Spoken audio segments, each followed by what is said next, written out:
नमस्कार, आप देख रहे वीआईपी न्यूज। मैं हूं आपके साथ प्रज्ञा तिवारी। रुक करते खबरों की ओर। छत्तीसगढ़ की राजधानी के एक मेडिकल कॉलेज से रैगिंग का एक गंभीर मामला सामने आया है, जहां एमबीबीएस सेकेंड ईयर के छात्रों ने फर्स्ट ईयर के करीब 50 छात्रों को हॉस्टल में पीटा और उन्हें अपमानजनक तरीके से प्रताड़ित किया।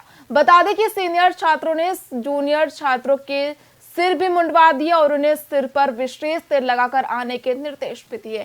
वहीं इसके अलावा जूनियर मेडिकल कॉलेज के छात्राओं को भी धमकियां दी गई हैं कि वे ड्रेस कोड के साथ सिर पर तेल लगाकर आए, जो रैगिंग की एक और असंवेदनशील और अनुचित प्रक्रिया थी। इस घटना के बाद छात्रों ने हॉस्टल प्रबंधन से शिकायत की, जिसके परिणाम स्वरूप कॉलेज प्रशासन ने त्वरित कार्रवाई करते हुए एंटी रैगिंग सेल के माध्यम से 2 सीनियर छात्रों अंशु जोशी और दीपराज वर्मा को 10 दिनों के लिए सस्पेंड कर दिया।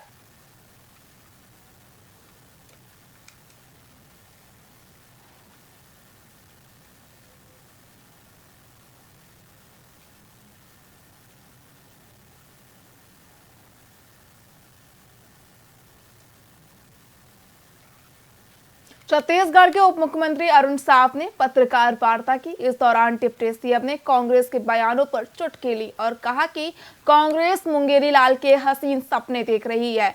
उन्होंने कहा कि रायपुर दक्षिण सीट पर भाजपा की जीत तय है। कांग्रेस के सारे दावे खोखले हैं और बीजेपी प्रचंड मतों से जीत दर्ज करेगी।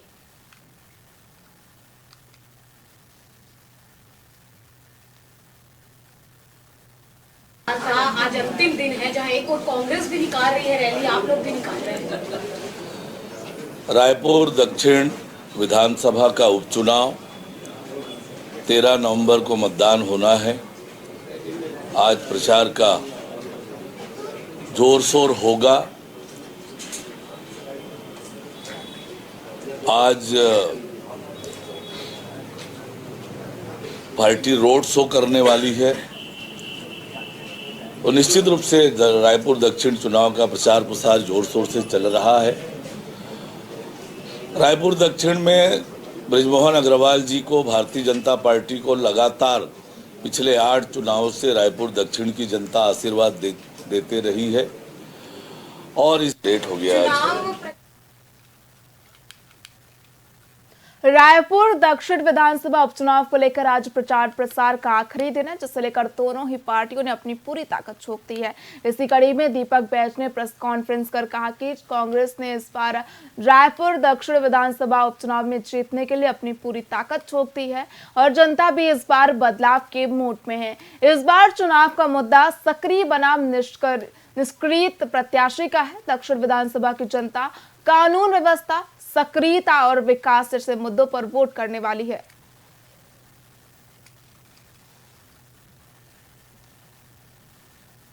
से बिखराव दिखा है, गुटबाजी चरम पर दिखा है और तमाम विधायक, मंत्री से लेकर बड़े नेता एक तरफ और सिर्फ एक खेमा ही चुनाव लड़ते दिखा है।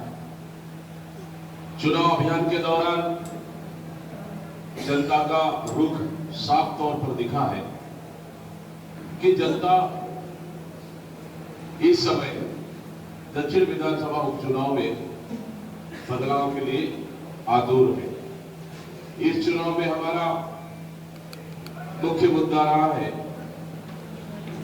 कि सरकार की 10 महीने की नाकामी, लूट, हत्या, चोरी, डकैती, महिलाओं पर अत्याचार, बलात्कार और चाकूबाजी, गोलीबारी, कुल मिलाकर बढ़ते अपराध छत्तीसगढ़ की जनता के लिए सबसे बड़ा चिंता का विषय बना हुआ है। पूरी तरह से कांकेर बस्तर के अंदरूनी इलाके में ग्रामीण अक्सर सुरक्षा बलों के कैंप का विरोध करते हैं और जवानों पर तरह तरह के आरोप भी लगाए जाते हैं। इसी बस्तर संभाग के पखांजूर इलाके से एक अलग ही तस्वीर निकलकर सामने आई है, जहां ग्रामीण कैंप के वापस जाने का विरोध कर रहे हैं। दरअसल पखांजूर से 80 किलोमीटर दूर लोहत्तर थाना अंतर्गत जाड़े कुर्सी में CAF का कैंप है और इस कैंप के वापस जाने की सूचना ग्रामीणों को रात में मिली और तड़के सुबह पूरे गांव के ग्रामीण कैंप के सामने बैठ के और ग्रामीणों ने कैंप के वापस न जाने की मांग की है। उनका कहना है कि कैंप के खुलने से क्षेत्र में काफी विकास के साथ खुशहाली और बदलाव हुए हैं, सड़कें बनी हैं, लोग नौकरी कर रहे हैं, सेना और पुलिस में युवा चयन हो रहे हैं, इसके साथ ही तैयारी भी कर रहे हैं। ये सब कैंप के खुलने से संभव हुआ है, लेकिन कैंप के वापस जाने से सालों पुराना लाल आतंक साया फिर से लोगों की जान लेने लगा है। मेरे यहाँ को जो लड़का काम करता ना खिल्लू, वो खाना खाने आया था, वो मेरे फ़ोन करके बताया कि मैं दुकान से आया, फिर देखा कि झिल्ली में पूरा ढका हुआ था, ब्लड ही ब्लड था। उसके बाद में खाना में फ़ोन लगाया, वो बच्चा था। दानी टोला शीतला मंदिर के पास अज्ञात शिशु के मिलने की सूचना पर पुलिस टीम भेजी गई थी, जो वहां पर मौके पर जाकर मृत हालत में बच्चा वो जो पाया गया, जिसे मौके पर ही मर्ग पंचनामा कार्रवाई की गई है और उसके पश्चात जो है PM के लिए भेजा गया है। PM रिपोर्ट अभी अप्राप्त है। किसके द्वारा उस नवजात शिशु को फेंका गया है, इसके लिए आसपास के CCTV फुटेज को खंगाला जा रहा है और जैसे उसमें अज्ञात माता पिता के बारे में पता चलेगा तो उसके आधार पर वैधानिक कार्रवाई की जाएगी। छत्तीसगढ़ के पूर्व मुख्यमंत्री भूपेश बघेल ने एक प्रेस कॉन्फ्रेंस के दौरान भाजपा सरकार पर तीखा हमला बोला। बघेल ने कहा कि छत्तीसगढ़ को धान का कटोरा कहा जाता है, लेकिन भाजपा सरकार किसानों के हक में काम नहीं कर रही है। वहीं उन्होंने आरोप लगाया कि भाजपा सरकार को धान खरीदी से कोई फर्क नहीं पड़ता है, उनका इरादा किसानों से अनदेखी करने का है। इसी के साथ ही बघेल ने अपनी सरकार के कार्यकाल की तारीफ करते हुए कहा कि हमारी नीति थी कि 3 दिनों में धान का उठाव हो जाना चाहिए था और ये निरंतर चलता रहता था। वहीं किसान आंदोलन और भाजपा के नीतियों पर सवाल उठाते हुए बघेल ने कहा कि आगामी विधानसभा चुनाव में भाजपा पुरानी रणनीतियों जैसे कि पैसे और कंबल वितरण के जरिए वोट हासिल करने की कोशिश कर रही है, लेकिन अब माहौल पूरी तरह से कांग्रेस के पक्ष में है। महाविकास आघाड़ी पूर्ण बहुमत के साथ सरकार बनाएगी। अब ये लोग फिर से वही काटने बांटने की बात कर रहे हैं। इनके पास कुछ है भी नहीं, आता भी कुछ नहीं और इसी प्रकार से बात करते रहते हैं। अभी अब झारखंड में कह रहे हैं वहां घुसपैठ ही आ गई। आपको याद होगा इसी रायपुर में ब्रिजमोहन अग्रवाल जी ना दो हल्ला करते थे, यहाँ रोहिंग्या बसा रहे हैं। अब उनकी सरकार कितने रोहिंग्या आइडेंटिफाई किया और कितने बाहर की, और इसी प्रकार से पूरे प्रदेश में कितने घुसपैठिए आए और सरकार ने आइडेंटिफाई किया और कितने बाहर की। अब यहाँ कोई बात नहीं कर रहे हैं, 11 महीने सरकार में चुनाव पहले ये बात करते थे। अब झारखंड में वही बात, वहां के छोटे से भाजपा कार्यकर्ता होने के प्रधानमंत्री तक ये बात बोल रहे और घुसपैठिया यदि आया तो इसकी जिम्मेदारी किसकी है? भारत सरकार की। हमारी सीमा लगती है क्या? ये देश की सीमा लगती नहीं। महाविकास आघाड़ी दक्षिण विधानसभा उपचुनाव को लेकर आज प्रचार का अंतिम दिन है। ऐसे में भाजपा प्रचार प्रसार में पूरी ताकत झोंकते हुए नजर आ रही है। इस बीच स्वास्थ्य मंत्री श्याम बिहारी जायसवाल ने पत्रकार वार्ता की, जिसमें उन्होंने सरकार के 1 साल पूरे होने पर अपनी उपलब्धियां गिनवाई। इसके साथ ही उन्होंने कहा कि सरकार ने इन 11 महीनों में जनहित टिकरी की, जिसे जन जन तक पहुंचाया जा रहा है। बता दें कि दक्षिण विधानसभा उपचुनाव को लेकर कांग्रेस और भाजपा दोनों ही अपनी पूरी ताकत झोंकते हुए नजर आ रही हैं।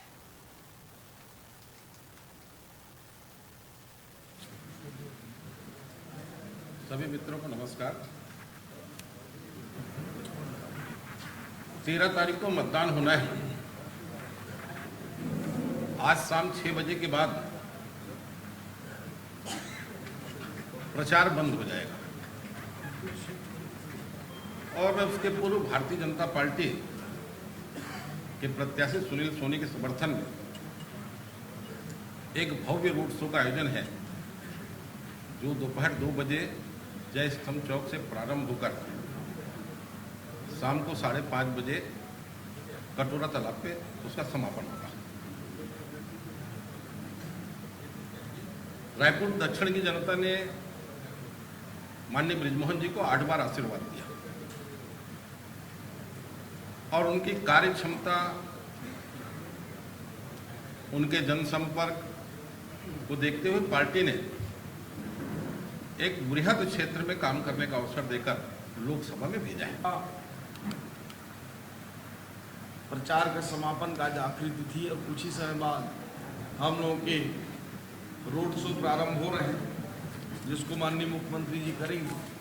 आज मैं इस अवसर पर ज़्यादा विस्तार में नहीं जाते हुए कहना चाहूँगा कि हमारी जो सरकार के 1 साल में अभी पूरे नहीं हुए हैं, इन सब कम समयों में जितना हमने किया, सरकार की उपलब्धि को जन जन तक पहुंचाने का काम हमारे माननीय 7 मंत्रियों ने, माननीय दोनों उप मुख्यमंत्री, माननीय मुख्यमंत्री जी और 18 हमारे विधायक साथी इस प्रचार प्रसार में लगातार जनता के बीच जाकर सरकार की उपलब्धियों को बताने के साथ साथ हमारे प्रत्याशी के पक्ष में प्रचार प्रसार करने का काम किया।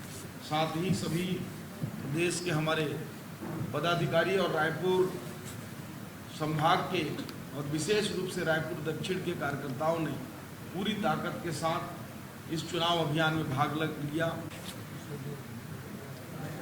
सभी मित्रों को नमस्कार। 13 तारीख को मतदान होना है। रायपुर के खमारडीह इलाके में हुए सनसनीखेज मर्डर मामले में पुलिस ने हत्या की गुत्थी सुलझा ली है और आरोपी को चंडीगढ़ से गिरफ्तार कर लिया है। बताया जा रहा है कि आरोपी मुकेश कुमार बुजुर्ग दंपत्ति का किराएदार था और दिवाली की एक रात पहले बुजुर्ग दंपत्ति के साथ उधार के पैसों को लेकर आरोपी का विवाद हुआ था, जिसके बाद आरोपी ने अपना आपा खो दिया और पास ही रखी हुई नटराज की मूर्ति से बुजुर्ग दंपत्ति पर हमला बोल दिया, जिसमें पति की मौत हो गई और पत्नी बेसुध हालत में पड़ी थी, जिसे पुलिस ने इलाज के लिए अस्पताल भेज दिया है। मिली जानकारी के मुताबिक आरोपी हत्या के बाद से ही लगातार देश के अलग अलग शहरों में छिपता फिर रहा था, जिसे रायपुर पुलिस ने चंडीगढ़ से पकड़ा है।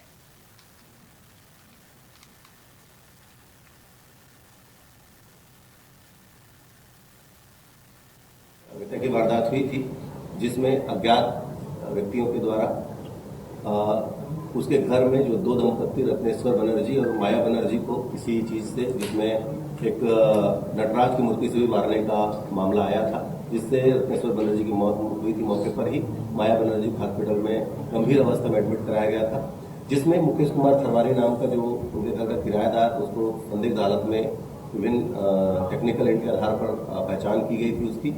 उसके लिए टीम यहाँ से रवाना हुई थी। टीम ने चंडीगढ़ से उसको पकड़ के लाया है।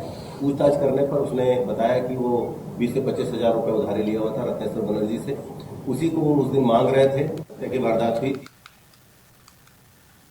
रायपुर दक्षिण विधानसभा उपचुनाव के प्रचार का अंतिम दिन है। प्रचार प्रसार बंद हो जाएगा।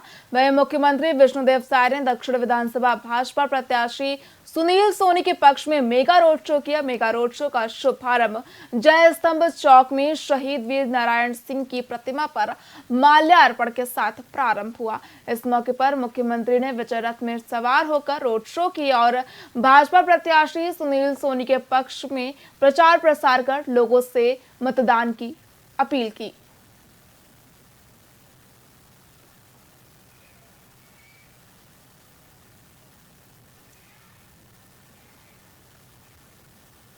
फिलहाल खबरों में इतना ही। देखते रहिए VIP न्यूज़। नमस्कार।